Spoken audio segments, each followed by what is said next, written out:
Hi. I've talked about the basics of Christianity, how flawed Christianity is because of the central tale.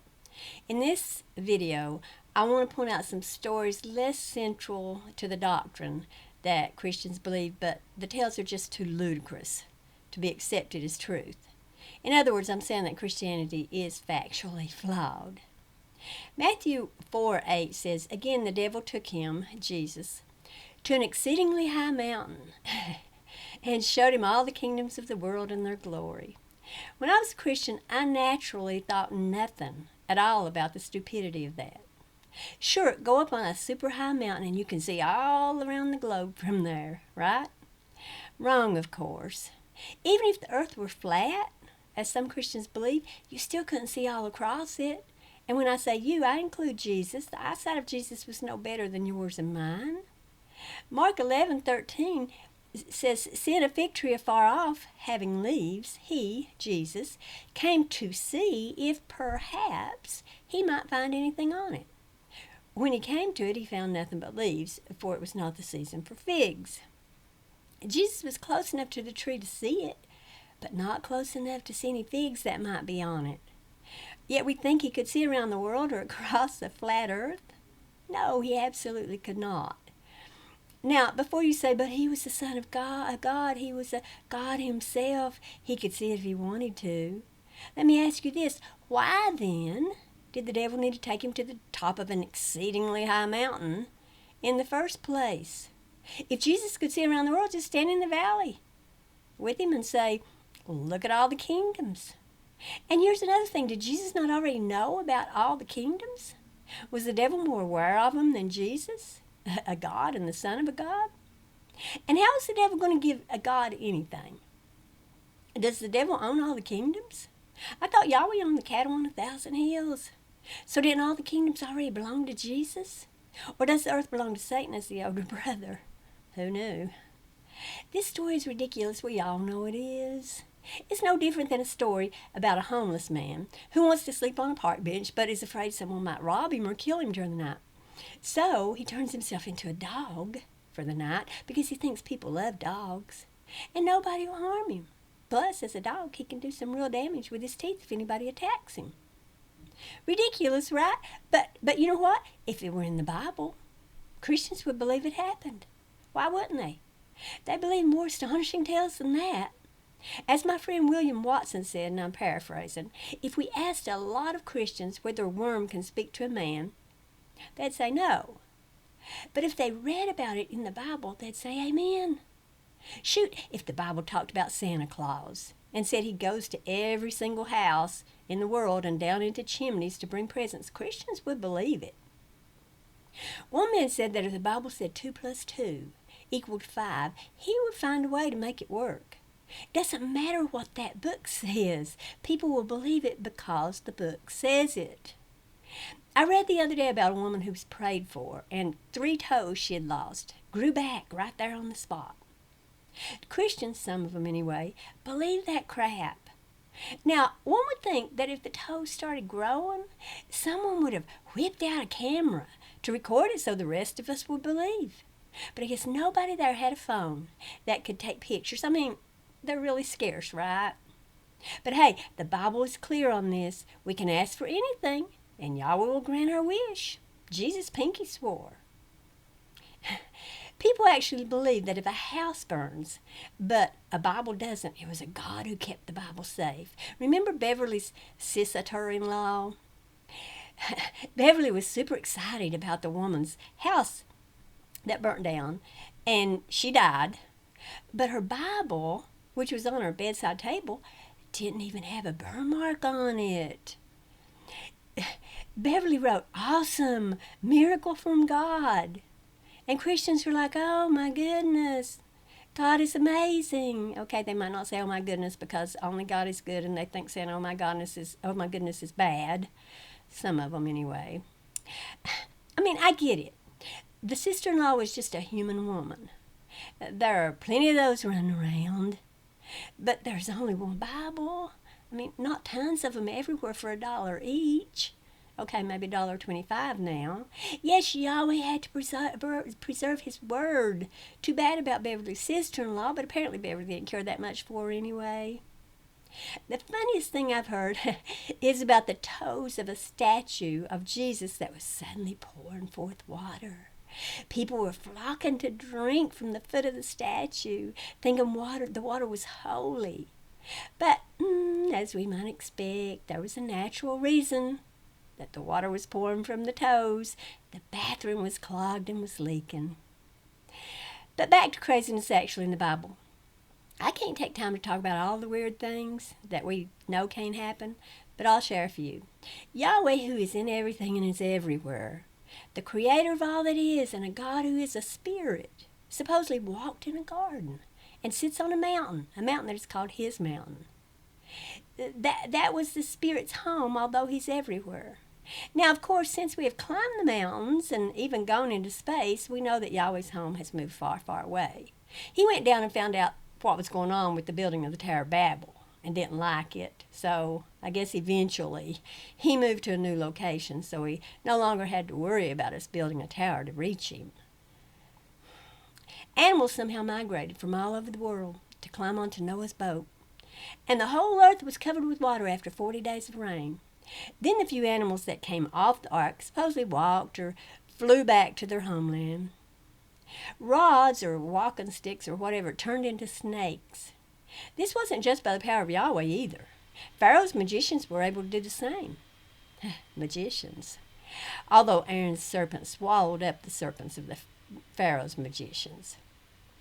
Water magically separated itself and stood as walls until Moses and company crossed the Red Sea, but then came back together to drown the Egyptians who were chasing them. All Moses had to do was stretch forth his hand, and the sea obeyed him. Cattle were marked in the womb because of what the mothers saw when they were conceiving. This was Jacob's way of deceiving his father-in-law and taking the best animals from him. This deception, by the way, seems to be praised by Yahweh, because at the end of this passage it says, "And the man, Jacob, increased exceedingly and had much cattle, and maidservants and menservants and camels and asses," as if Jacob was a smart man who knew how to be successful. We're to learn from this, y'all. It was written there for us. Jacob was a man of Yahweh, and he taught us to lie and cheat and steal to get ahead. Elijah went to heaven in a fairy chariot carried by fiery horses. Yes, there was a whirlwind, and perhaps there was lightning, and, it looked like fire. And maybe Elijah was blown away. That I could believe. And apparently Elijah wrote a letter after this. So I think this is just a story trying to make something out of a natural occurrence. That is, if anything at all happened. Of course, Christians have come up with several excuses for why this happened, why Elijah could write a letter after he had flown off to heaven.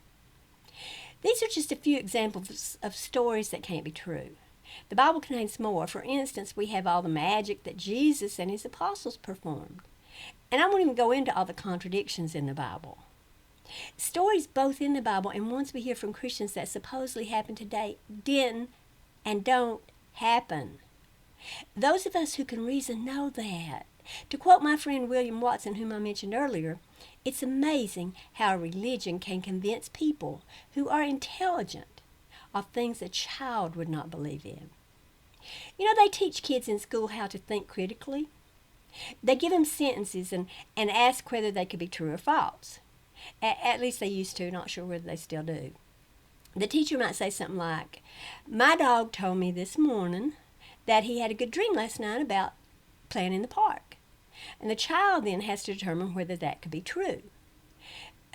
A young child can figure that out, but mature Christians can't. They can't because they believe in magic. Christians believe in miracles. If the spell or hex is something Yahweh wants, it's a miracle. But if he doesn't want it, then it suddenly becomes magic and is evil. But it's only about who gives the person the power to do the supernatural event, not about what it's called. Potato, potato. It's the same with murdering babies. If Yahweh says do it, it's good and holy. If a different God says do it, then it's evil to murder children. Everything in the Bible is like that, as we all know. Religion makes people stupid. I'm sorry, but it does. And I think I, having been caught up in it, have a right to say so. Now, before I hush, I'm going to tell you a secret. It's something we all should have figured out as children, but religion beguiled us.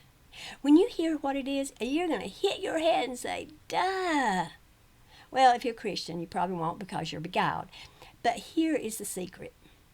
When you read a book or watch a movie or view any sort of document, whether it's the Bible or the Wizard of Oz or Harry Potter series or the story of Cinderella or Snow White or Sleeping Beauty, if the tale is about witches, wizards, sorcerers, demons, vampires, zombies, and magic or talking animals or gods mating with humans, you know it's a work of fiction.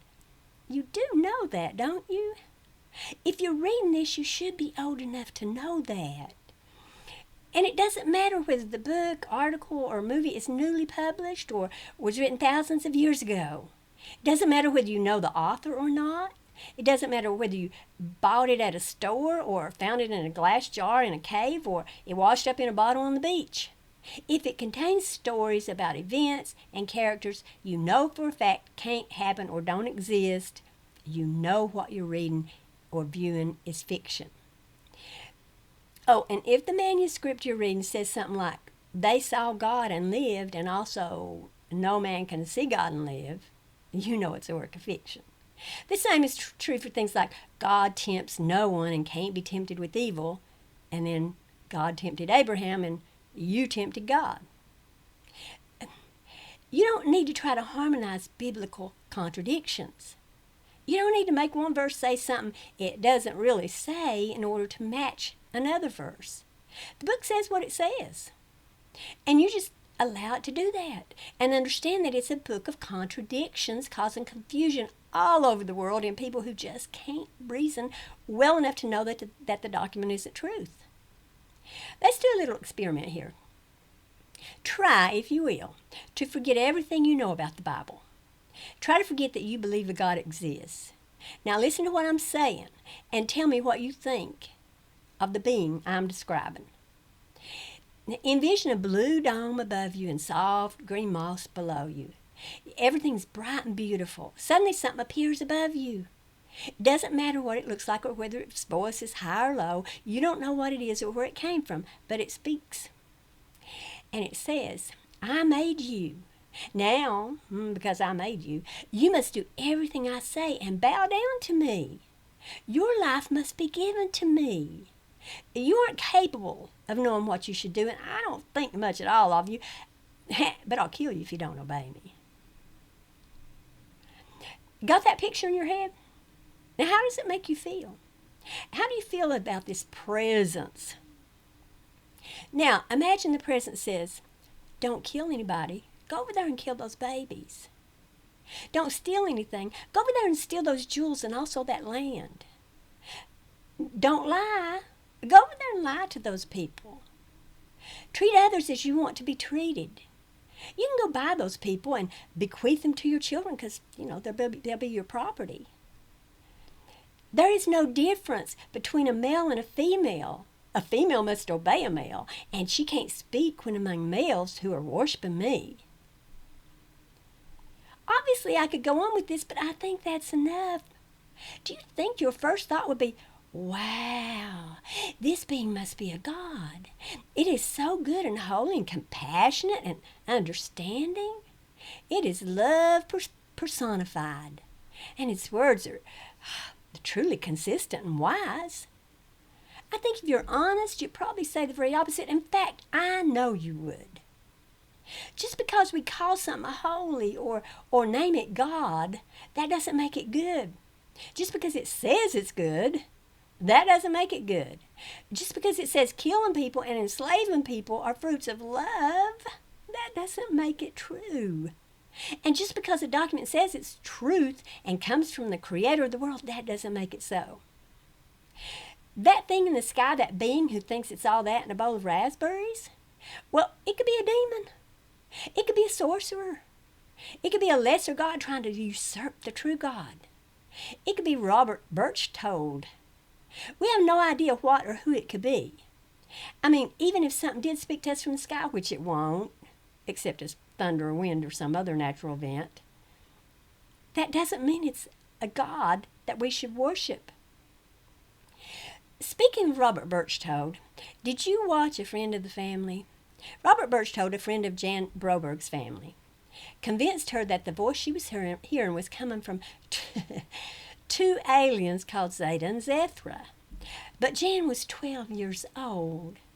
You're an adult and you think some being in the sky spoke to some old man you don't even know existed. How gullible are you? I've got some oceanfront property up in the head of an eastern Kentucky holler if you're interested in buying it. I mean, it'll cost you a pretty penny, but you know it'll be worth it. Hey, at least Jan actually heard the voice. We haven't even seen anything for ourselves or heard any being speak. We're just depending on hearsay to even know anyone thinks this cruel God exists. And we know its words are contradictory and evil and ridiculous. That much we do know for ourselves. Stupid. Stupid, stupid, stupid. It's all just a big stinking pile of dumb stupid. I'm sorry, but it is.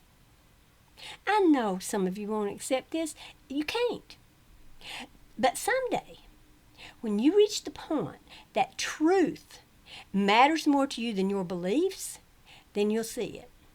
And you'll leave the pagan God you think is real, but never was and never will be.